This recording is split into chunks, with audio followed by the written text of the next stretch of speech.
This video looks at the behavioural explanations of phobias, and in particular we're going to be looking at the evaluation, so the strengths and limitations of the behavioural explanation. One of the main strengths of the phobic behavioural explanation is that it has good explanatory power. And by that I mean it can explain how phobias are maintained over time. So we've already learned that it's a result of operant conditioning, that we avoid certain things and we avoid the phobic stimulus, and that means we don't get the fear response that we otherwise would. And this is really useful when it comes to therapies, because we learn that in order to cure someone of a phobia, we've got to expose them to their phobic stimulus. We've got to prevent that avoidance behavior.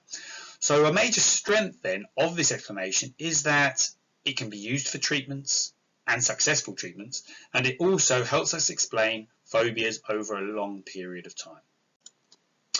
Some people argue that the behavioural explanation is an incomplete explanation of phobias, and the argument here is that evolution may play a really important role in having a phobia, and the two-process model can't explain every single phobia that exists. So there's this theory of biological preparedness, and it states that we've adapted and developed certain phobias that have been a threat to our environment. So these are things like fear of heights, or fear of the dark, or fear of certain animals. We've developed these phobias because they have caused a threat, and we've evolved to develop these phobias. If you think back to a caveman time, they would have been afraid of the dark because they can't see what's happening. They might have risked death if they went outside. Heights, we develop the fear because if we fall off a high building or a height, then we're going to die. So the theory of biological preparedness says that we've developed these certain phobias and that they're innate. We haven't learned them, they're natural to us. And this theory, the behavioural theory, can't actually explain these phobias because we haven't developed them. We've just had them from birth. They're natural, they're instinctive, they're innate. And it might explain why we don't have a phobia of cars, because cars are relatively new. So we have a phobia of spiders because they've always been around. It's programmed inside us to have a phobia of animals that could potentially cause us death. Whereas cars, even though they're far more likely to kill you, people don't generally have a phobia of them. So maybe the theory of biological preparedness has a point. Maybe it can't explain all phobias. The theory of classical conditioning states that we usually associate a phobia with some sort of trauma that's happened. So we develop a phobia of snakes once we get bitten. However, not all phobias actually follow on from a trauma. You could have a phobia of snakes, but you've never ever seen one before. So there's not always the case that you develop it after some sort of traumatic event. However, a lot of people do. 60% of people who have dog phobias, or half of people who have phobias of driving, can actually link it to a specific event. They may have been involved in a car crash, they may have been bitten by a dog, they may have been attacked by a gang of dogs, but they can all link it back to some specific incident that's happened. However, that means 40% of people can't, and that means half of people with driving phobias can't link it to a specific event. So association isn't always enough for every single person. There's always going to be individual differences. Some people will develop it because they learn to associate it with a particular event. Other people will just develop a phobia of driving or snakes because it's something that happens. Okay, so it can't always explain things that don't happen after a trauma. Another weakness of this explanation then is it can't explain cognitive aspects of phobias.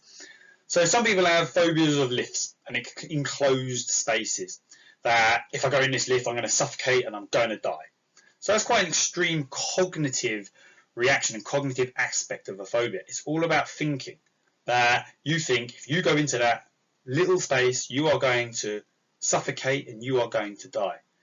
And it's this irrational thinking that's causing the anxiety. It's got nothing to do with learning, it's got nothing to do with operant or classical conditioning.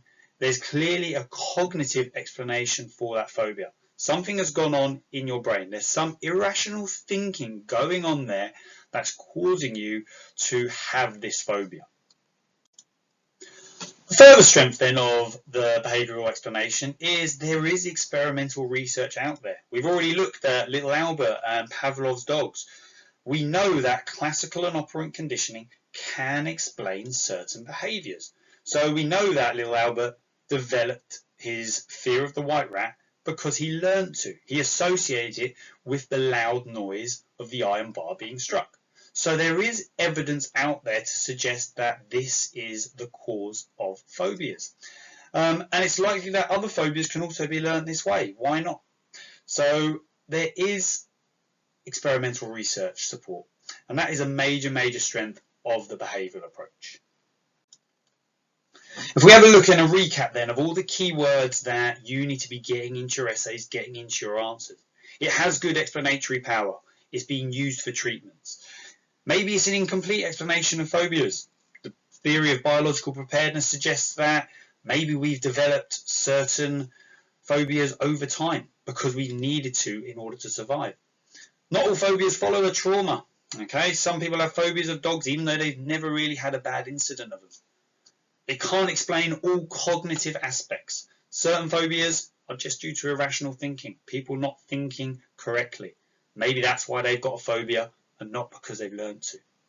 And also, a strength is there is research support out there. We've got the little Albert experiment. You've seen the Pavlov dogs video. There is evidence to suggest we learn certain behaviours. So why can't we learn phobias as well?